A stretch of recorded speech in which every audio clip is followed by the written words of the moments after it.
নমস্কার বন্ধুরা, আপনাদের সকলকে স্বাগত জানাচ্ছি আমাদের ঈশান কোণ ইউটিউব চ্যানেলে। আমাদের ভারতবর্ষের সব রাস্তা কিন্তু যে গন্তব্যস্থলে পৌঁছাবে এমনটা না, যে এমন কিছু ভয়ঙ্কর রাস্তাও রয়েছে যেখানে ভয়ঙ্কর দুঃস্বপ্ন অপেক্ষা করে আপনার জন্য। আজ আমরা আলোচনা করব এমনই একটা রাস্তা নিয়ে, যেখানে রাত 12টার পরে কিন্তু গাড়ি নিয়ে কেউ যদি যায়, দেখা যায় সাদা শাড়ি পরা একজন মহিলাকে।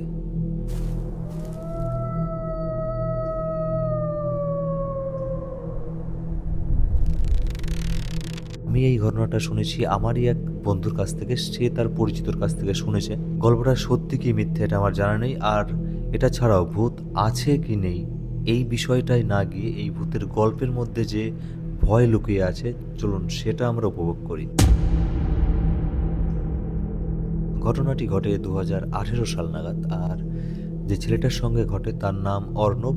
অর্ণব আর তার বন্ধু পার্টি থেকে রাত প্রায় 2টো নাগাদ বাড়ি ফিরছিল দিল্লি হাইওয়ে দিয়ে। তো সেইখান থেকে তারা ভাবলো যে শর্টকাটে বাড়ি যাবে, অনেকটা টাইম কম হবে, প্রায় আধ ঘন্টা তাদের সময় বাঁচবে। তো এটা ভেবে ভাবলো যে ওই ব্যারাকের সাইড দিয়ে যে বাইপাস রাস্তাটা আছে ওইখান দিয়ে তারা যাবে। অর্ণব কিন্তু বিষয়টা জানতো। তো অর্ণবের বন্ধু যখন তাকে এই প্রস্তাবটা দেয়, তো অর্ণব প্রথমে তাকে বলে যে এখানে কিন্তু একটা ভূতুড়ে ব্যাপার আছে, এখান দিয়ে যাওয়াটা ঠিক হবে না এত রাত্রে। কিন্তু অর্ণবের বন্ধু শোনে না, বলে যে এসব তুই এখনো বিশ্বাস করিস? আজকালকার জমানায় এই ভূত নিয়ে কে বিশ্বাস করে? কেউই কিন্তু বিশ্বাস করে না। তো দুজনে ড্রাঙ্ক ছিল, একটু ড্রিঙ্ক করেছিল, তো সেই কারণে কিন্তু অর্ণব রাজি হয়ে যায় ওই রাস্তা দিয়ে যাওয়ার জন্য। যাই হোক, রাত 2টোর সময় ওরা যখন রাস্তা দিয়ে যাচ্ছে, ওরা ছাড়া কিন্তু একটা গাড়িও আশেপাশে নেই। ওরা প্রায় 5 মিনিট ধরে ওই রাস্তা দিয়ে চলছে, কিন্তু একটা গাড়িও সামনের থেকেও আসেনি, এমনকি কোনো গাড়ি ওদের ক্রস করেও সামনে যায়নি। তো যাই হোক, 10 মিনিট পর হেডলাইটের আলো যেখানে শেষ হয়েছে, সেইখানটায় অর্ণব দেখল একজন সাদা শাড়ি পরা মহিলা কোলে একটা ছোট্ট বাচ্চা নিয়ে দাঁড়িয়ে আছে। আর মহিলার চুলগুলো খোলা, কোনো বাতাস বইছে না, কিন্তু মহিলার চুলগুলো মনে হচ্ছে বাতাসে উড়ছে। তো যাই হোক, এটা দেখার পর অর্ণব বুঝতে পারলো যে ঘটনাটা কোন দিকে এগোচ্ছে। ও কিন্তু সঙ্গে সঙ্গে গাড়ির স্পিডটা বাড়িয়ে দিল ওই মহিলাটাকে ওভারটেক করার জন্য। ওর বন্ধু বলল যে একজন মহিলা হয়তো বিপদে পড়ে রাস্তায় দাঁড়িয়ে ওরকম লিফট চাইছে। কিন্তু অর্ণব তখন বলে, তুই চুপ থাক, এখানে এক মুহূর্ত আর দাঁড়ানো যাবে না, আমি গাড়ি যতটা পারি স্পিডে চালিয়ে এখান থেকে বেরিয়ে যাচ্ছি। এবং খুব স্পিডে ছুটছে গাড়ি। যখন মহিলাটার কাছে চলে আসে, তখন অর্ণব জানলা দিয়ে মহিলার দিকে তাকায়। তখন অর্ণব দেখতে পায় মহিলা হাসছে, আর তার মুখের হাসি প্রায় একদম চিবুক পর্যন্ত চলে গেছে, মানে মুখটা এইখান থেকে এতটা বড়, আর দাঁতগুলো বেরিয়ে আছে। এই দৃশ্য দেখার পর অর্ণব তো ক্লাসে পা দিয়েছিল গাড়িটা জোরে চালানোর জন্যে, কিন্তু এটা দেখার পর আর চাপ লাগবে না, তবুও অর্ণব যত জোরে পারে পা দিয়ে এক্সিলারেটারে দাবাচ্ছে যাতে গাড়ি আরও জোরে চলে। তো যাই হোক, মহিলাটাকে ক্রস করে ওরা যখন বেরিয়ে গেছে, তখন ভাবলো যে বিপদ কেটে গেছে, কিন্তু না। ড্রাইভারের সামনে যে লুকিং গ্লাসটা থাকে ওখানে কিন্তু অর্ণবের চোখ পড়ে যায়।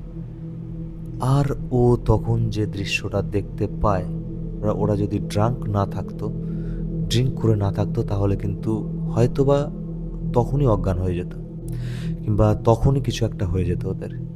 ড্রিঙ্ক করেছিল ওই জন্য হয়তো মনের মধ্যে অন্যরকম একটা উদ্দীপনা কাজ করছিল, সেই কারণে এই মুহূর্তে ওরা স্থির থাকতে পেরেছিল। অর্ণব দেখলো গাড়ির পেছনে অস্বাভাবিক গতিতে, মানে এত জোরে ছুটছে, কোনো স্বাভাবিক মানুষ যে ওইভাবে ছুটতে পারে এটা কল্পনা করা যায় না। মানে মহিলাটা দৌড়াচ্ছে, চুলগুলো এলোমেলো এদিক ওদিক ছুটছে, আর তার হাতগুলো এমনভাবে দুই সাইডে ছড়াচ্ছে। এখন বলছিল তখনই কিন্তু গায়ে কাঁটা দিয়ে উঠছিল। এখন আমি গল্পটা বলছি, এখনও কিন্তু আমার গায়ে কাঁটা দিচ্ছে। আর তার কোলের বাচ্চাটা তার কাঁধে উঠে মাথার সাইড দিয়ে মুখ বার করে গাড়ির দিকে তাকিয়ে আছে। মহিলাটা প্রায় গাড়ির কাছাকাছি চলে এসছে, মানে এমন অবস্থা হয়ে গেছে, তখন কাছাকাছি চলে এসছে। ঠিক সেই মুহূর্তে অর্ণবের বন্ধু পেছন দিকে ঘুরে তাকায়, কারণ ও সামনের ছিটে ছিল না, পেছনের ছিটে ছিল। ও দেখতে পায় একদম মানে হাত বাড়িয়েছে ওকে ধরার জন্যে, গাছ আছে কিন্তু তবুও ওই রকম একটা হাত ওই সময়ে এগিয়ে আসছে। ওটা দেখেই তখনই ও ওখানে মোটামুটি জ্ঞানশূন্য হয়ে যায়। অর্ণব তখন ওই স্থির ছিল, ও আরও জোরে গাড়ি চালাচ্ছে, আর তারপরে হঠাৎ ওর লুকিং গ্লাসে আবার চোখ পড়ে যায়। এবারও দেখতে পেল পেছনে আর কেউ নেই। ও ভাবলো বিপদ হয়তো কেটে গেছে, কিন্তু তখন যেটা ঘটলো ওদের সঙ্গে, ওর সাথে, তখন ও একাই দেখছে আর কি ওর বন্ধু অজ্ঞান হয়ে গেছে। সেটা আরও ভয়ঙ্কর। প্রথমে গাড়ির ছাদে একটা আওয়াজ হলো, তারপরেই ও দেখতে পেল সামনের যে ড্রাইভারের সামনে যে গ্লাসটা থাকে, গাড়ির ছাদ থেকে পা ঝুলিয়ে বসে আছে একজন মহিলা, আর তার পরনে সাদা শাড়ি। তো এই জিনিসটা যখন হলো, তখন যে কোনো সাহসী মানুষের পক্ষে কিন্তু আর ঠিক থাকা সম্ভব না। অর্ণবের ক্ষেত্রেও তাই হলো। ওর হাত থেকে স্টিয়ারিং ছুটে গেল, আর তখনই গাড়িটা ব্রেক ফেল করে পাশের যে গাছ ছিল একটা, সেই গাছের সাথে অ্যাক্সিডেন্ট করে দিল। অর্ণবের যখন জ্ঞান ফেরে তখন দেখে ওর বন্ধু হসপিটালের ওর পাশেরই বেডে শুয়ে আছে, আর ও একটা বেডে শুয়ে আছে। বাড়ির লোকজন এসছে, তো ওদের কাছে জানতে চাওয়া হয় তখন যে রাতে কি এমন অ্যাক্সিডেন্টটা কি করে হলো। তো তখন ওরা বলার যে স্বাভাবিক অবস্থা, সেই স্বাভাবিক অবস্থায় ছিল না দুজনে। প্রায় 15 দিন পর ওরা বাড়িতেও জানায় ঘটনাটা, আর পুলিশের কাছেও জানায়। তো বন্ধুরা, এরকম গল্পে কিন্তু আমরা জানতে পারি যে এসব জায়গায় কিছু একটা হয়েছিল অতীতে, অ্যাক্সিডেন্ট হোক কিংবা কোনো মার্ডার হোক কিংবা কোনো অপমৃত্যু হোক, কিছু না কিছু ঘটার পরেই কিন্তু এরকম ভৌতিক স্থান তৈরি হয়।